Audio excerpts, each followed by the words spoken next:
ಸಾರಿಗೆ ಸಚಿವ ಬೈರತಿ ಸುರೇಶ್ ಅವರು ರಾತ್ರಿ ನಡೆಸಿದ ದಿಢೀರ್ ಮಾರುವೇಷದ ರೌಂಡ್ಸ್ ಈಗ ರಾಜ್ಯ ರಾಜಕಾರಣದಲ್ಲಿ ಭಾರಿ ಚರ್ಚೆಗೆ ಕಾರಣವಾಗಿದೆ. ಮುಖಕ್ಕೆ ಮಾಸ್ಕ್ ಧರಿಸಿ ಸಾಮಾನ್ಯ ಪ್ರಯಾಣಿಕನ ಸೋಗಿನಲ್ಲಿ ಬಿಎಂಟಿಸಿ ಬಸ್ ಹತ್ತಿದ ಸಚಿವರಿಗೆ ಸ್ವತಃ ತಮ್ಮದೇ ಇಲಾಖೆಯ ಸಿಬ್ಬಂದಿಯಿಂದ ಶಾಕ್ ಎದುರಾಗಿದೆ. ಚಿಲ್ಲರೆ ಇಲ್ಲ ಎಂಬ ಕಾರಣಕ್ಕೆ ಸಚಿವರನ್ನೇ ಬಸ್ನಿಂದ ಇಳಿಸಿದ ಘಟನೆ ತಡವಾಗಿ ಬೆಳಕಿಗೆ ಬಂದಿದ್ದು, ಈ ಬಗ್ಗೆ ಮಾಜಿ ಸಚಿವ ಎಸ್ ಸುರೇಶ್ ಕುಮಾರ್ ಅವರು ತೀಕ್ಷ್ಣವಾಗಿ ಪ್ರತಿಕ್ರಿಯೆ ನೀಡುತ್ತಾರೆ. ಇಂದಿನ ಡಿಜಿಟಲ್ ಯುಗದಲ್ಲೂ ಬಿಎಂಟಿಸಿ ಬಸ್ಗಳಲ್ಲಿ ಈ ತರಹದ ಅನುಭವ ಆಗುತ್ತಿರುವುದು ಹೇಗೆ ಎಂದು ಅವರು ಪ್ರಶ್ನಿಸಿದ್ದಾರೆ. ಆದರೆ ಈ ರೌಂಡ್ಸ್ ವೇಳೆ ಸಚಿವರಿಗಾದ ಮತ್ತೊಂದು ಕಹಿ ಅನುಭವ ಈಗ ಸಾರ್ವಜನಿಕ ವಲಯದಲ್ಲಿ ಚರ್ಚೆಯಾಗ್ತಾ ಇದೆ. ಸಚಿವರು ಟಿಕೆಟ್ಗಾಗಿ ₹100 ನೋಟ್ ನೀಡಿದಾಗ ಚಿಲ್ಲರೆ ಇಲ್ಲ ಎನ್ನುವ ಕಾರಣಕ್ಕೆ ನಿರ್ವಾಹಕ ಬಸ್ನಿಂದ ಇಳಿಸಿದ ಘಟನೆ ನಡೆದಿದೆ ಎನ್ನಲಾಗಿದೆ. ಈ ಕುರಿತು ಫೇಸ್ಬುಕ್ನಲ್ಲಿ ಸುದೀರ್ಘ ಪೋಸ್ಟ್ ಹಂಚಿಕೊಂಡಿರುವ ಮಾಜಿ ಸಚಿವ ಎಸ್ ಸುರೇಶ್ ಕುಮಾರ್ ಅವರು, ಸಚಿವರು ಮುಖಕ್ಕೆ ಮಾಸ್ಕ್ ಧರಿಸಿ ತನ್ನ ಇಲಾಖೆಯ ಕಾರ್ಯವೈಖರಿ ಪರಿಶೀಲನೆ ಮಾಡಿರುವುದು ನಿಜಕ್ಕೂ ಸ್ತುತ್ಯಾರ್ಹ ಎಂದಿದ್ದಾರೆ. ಆದರೆ ಸಚಿವರು ₹100 ನೋಟ್ ಕೊಟ್ಟಾಗ ಕಂಡಕ್ಟರ್ ಚಿಲ್ಲರೆ ಕೇಳುವುದು ಸಹಜ. ಆದರೆ ಇದು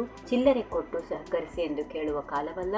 ಇಂದು ಸಣ್ಣ ಪುಟ್ಟ ಅಂಗಡಿಗಳಲ್ಲೂ QR ಕೋಡ್ ಮೂಲಕ ಹಣ ಪಾವತಿಸುವ ವ್ಯವಸ್ಥೆ ಇದೆ. ಬಿಎಂಟಿ ಬಸ್ಗಳಲ್ಲೂ ಕಂಡಕ್ಟರ್ ಬಳಿ ಇರುವ ಟಿಕೆಟ್ ಕೊಡುವ ಮಿಷಿನ್ ನಲ್ಲಿಯೇ ಈ QR ಕೋಡ್ ವ್ಯವಸ್ಥೆ ಇರುತ್ತದೆ ಎಂಬ ಮಾಹಿತಿ ನನಗೆ ಇದೆ. ಹಾಗಿರುವಾಗ ಮಂತ್ರಿಗಳಿಗೆ ಈ ರೀತಿಯ ಅನುಭವ ಹೇಗೆ ಆಯಿತು ಎಂದು ಆಶ್ಚರ್ಯ ವ್ಯಕ್ತಪಡಿಸಿದ್ದಾರೆ. ಇದೇ ವೇಳೆ ಸುರೇಶ್ ಕುಮಾರ್ ಅವರು ಸಚಿವರ ಸಿಟಿ ರೌಂಡ್ಸ್ ಕುರಿತಂತೆ ಮಾಹಿತಿ ಸಿಕ್ಕ ತಕ್ಷಣ ನಾನು ಸಚಿವ ಬೈರತಿ ಸುರೇಶ್ ಅವರ ಜೊತೆ ಮಾತಾಡಲು ಸಾಕಷ್ಟು ಬಾರಿ ಫೋನ್ ಮಾಡಿದೆ. ಆದರೆ ಅವರ ಜೊತೆ ಮಾತಾಡುವ ಅವಕಾಶ ಸಿಗಲಿಲ್ಲ. ಈ ಹಿಂದೆ ಸಾರಿಗೆ ಸಚಿವರಾಗಿದ್ದ ರಾಮಲಿಂಗಾರೆಡ್ಡಿ ಅವರ ಜೊತೆ ಇಂತಹ ವಿಷಯಗಳ ಬಗ್ಗೆ ಸುಲಭವಾಗಿ ಮಾತಾಡುವ ಅವಕಾಶ ದೊರಕುತ್ತಿತ್ತು ಹೀಗೆಂದು ನೆನಪಿಸಿಕೊಂಡಿದ್ದಾರೆ. ಒಟ್ಟಿನಲ್ಲಿ ಸಚಿವರ ಈ ಮಾರುವೇಷದ ಕಾರ್ಯಾಚರಣೆ ಬಿಎಂಟಿಸಿ ಸಿಬ್ಬಂದಿಗೆ ಬಿಸಿ ಮುಟ್ಟಿಸಿರುವುದಂತೂ ನಿಜ.